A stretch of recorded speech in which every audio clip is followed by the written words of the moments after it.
So ఆయన మా విజయవాడకి నిజం చెప్తున్నా, మీరు ప్రెస్ కాబట్టి మీరు కూడా తీయండి.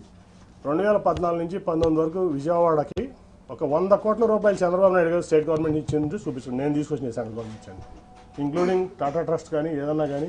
అరుణ్ గారికి తెలుసు టాటా ట్రస్ట్ ఎంత చేసాం మేము ప్రాంతంలో అన్ని విలేజెస్లో. అలాగే ఫ్లైఓవర్స్ కానీ ఏదన్నా కానీ అది నేను కేంద్రం నుంచి తెచ్చింది. ఆయన ఒక 100 ఆయనకి విజయవాడ పట్ల చిత్తశుద్ధి లేదు. ఆయన ఏంటంటే షాజహాన్ తాజ్మహల్ కట్టాడు, నేను అమరావతి కట్టాను. షాజహాన్ తాజ్మహల్ కట్టాడు కదా, ఎవరు కట్టారు తాజ్మహల్ అంటే షాజహాన్. అమరావతి ఎవరు కట్టారంటే చంద్రబాబు నాయుడు కట్టాలనే ఇది తప్ప విజయవాడ పట్ల ఆయన చిత్తశుద్ధి లేదు. నాకు తెలిసి ఎప్పుడు అది ఒక 100 కోట్లు కూడా 2014 నుంచి 19 వరకు విజయవాడ అభివృద్ధి కోసం చంద్రబాబు నాయుడు ఇచ్చింది లేదు, చేసింది లేదు. నేను మొదటి నుంచి చెప్తున్నా. నేను ఆయన చెప్పేవాడిని, sir Vijayawada is a reality, Vijayawada is a reality. Amaravati is your dream which has to be converted into a reality. అది అవ్వదు సార్. గిఫ్ట్ సిటీ కట్టారు ప్రధానమంత్రి గారు, ఇంకా చాలా ఇబ్బంది ఉంది అక్కడ. ఎకానమీ అంటే అప్స్ డౌన్స్ ఉంటాయి. ఒక ఢిల్లీ వదిలిపెట్టి, ఎన్సీఆర్ వదిలిపెట్టి, అహ్మదాబాద్ వదిలిపెట్టి, బాంబే వదిలిపెట్టి, పూణే వదిలిపెట్టి, చెన్నై, బెంగళూరు, హైదరాబాద్, కోల్కతా వదిలిపెట్టి అమరావతి ఎందుకు వస్తారు సార్? ఎవరన్నా దేనికి వస్తారు? ఇవన్నీ అవ్వవు సార్. ముందు విజయవాడ, గుంటూరు ఇవన్నింటినీ చేసుకుందాం అని చెప్పి ఎన్నో సందర్భాలు కన్ఫరెంట్ అయ్యాను. కానీ ఫస్ట్ టైం నేను ఎంపీని, నీకేం తెలీదు అని చెప్పి నన్ను తోసేవాళ్ళు. ఓకే, నా పని నేను ఏదో సెంట్రల్ గవర్నమెంట్ తెచ్చుకున్నా, నా విజయవాడ కోసం చేసుకున్నా. ఓకే, నేను హ్యాపీ, నా విజయవాడ ప్రజలు హ్యాపీ.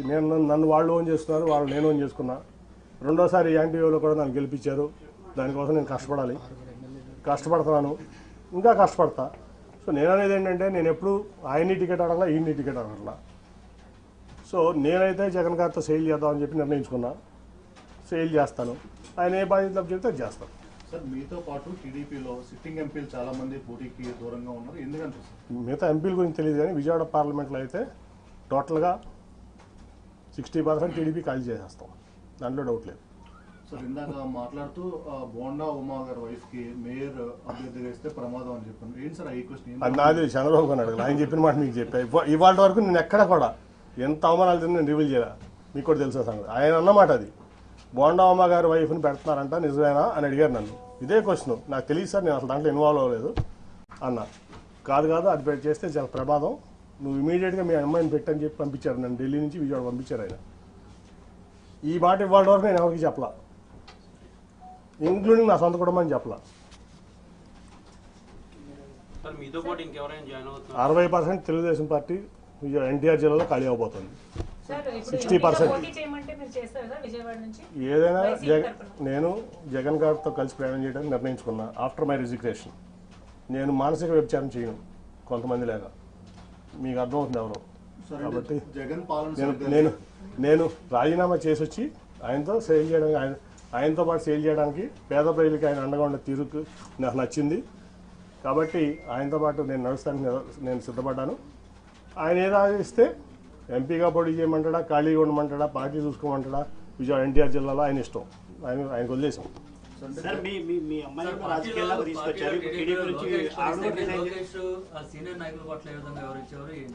సార్ అవన్నీ చెప్పను, ఒకటైతే చెప్పనా. ఇప్పుడు లోకేష్ గారు పాదయాత్ర ఏంటని ఏం రైట్ ఉంది పాదయాత్ర చేయడానికి? ఆయన గెలిచిన ఎమ్మెల్యేనా, గెలిచిన ఎంపీనా? ఏం రైట్ ఉంది అంటే? చంద్రబాబు నాయుడు గారు కొడుకు కాబట్టి ఓడిపోయినా గెలిచినా నువ్వు ఎట్లా అయినా సరే పార్టీ మీ నాన్నగారిది కాబట్టి నువ్వు ఏదైనా చేస్తావా? ఏం త్యాగం చేసావు ఈ సమాజం కోసం, ఈ రాష్ట్రం కోసం? నువ్వు ఒక ఎంపీ వచ్చి నువ్వు ఓడిపోయిన ఎమ్మెల్యే, నువ్వు ఒక ఎంపీ వచ్చి నీకు జీహూదు రావాలా? గెలిచిన ఎంపీ, యాంటీవేవ్లో గెలిచిన ఎంపీ నీ యోగాలో నేను పాల్గొనాలా? ఎట్లా పాల్గొంటాను? ఏం ప్రోటోకాల్తో పాల్గొంటాను? నువ్వు ఆఫ్టర్ ఆల్ ఓడిపోయిన ఎమ్మెల్యే నా ముందు. ఆఫ్టర్ ఆల్ పార్టీ రిసోర్సెస్ వాడుకున్నావు, పార్టీ ఇన్ఫ్రాస్ట్రక్చర్ వాడుకున్నావు, మీ నాన్నగారి పలుకుబడి వాడుకున్నావు, మీ తాతగారి పలుకుబడి వాడుకున్నావు, అన్నీ వాడుకుని నువ్వు ఓడిపోయావు. నువ్వు నాకు రూపాయి డబ్బు ఇవ్వలేదు, నువ్వేమివ్వలేదు, నేను గెలిచా 2 సార్లు. నీ పార్టీని భుజాల మీద పెట్టి మోసా కృష్ణా జిల్లాలో 2013 నుంచి 14 ఎలక్షన్ అయ్యే వరకు. నా ఆస్తులు అమ్ముకున్నా, వ్యాపారాలు మానుకున్నా, ఏం రైట్ ఉంది నీకు? ఏం త్యాగం చేసావు ఈ పార్టీ కోసం కానీ సమాజం కోసం కానీ? నువ్వు ఏం రైట్తో యోగాలను చేసావు? ఏం రైట్తో నువ్వు సీనియర్ని శాసిస్తున్నావు? ఏం రైట్ ఉందా నీకు?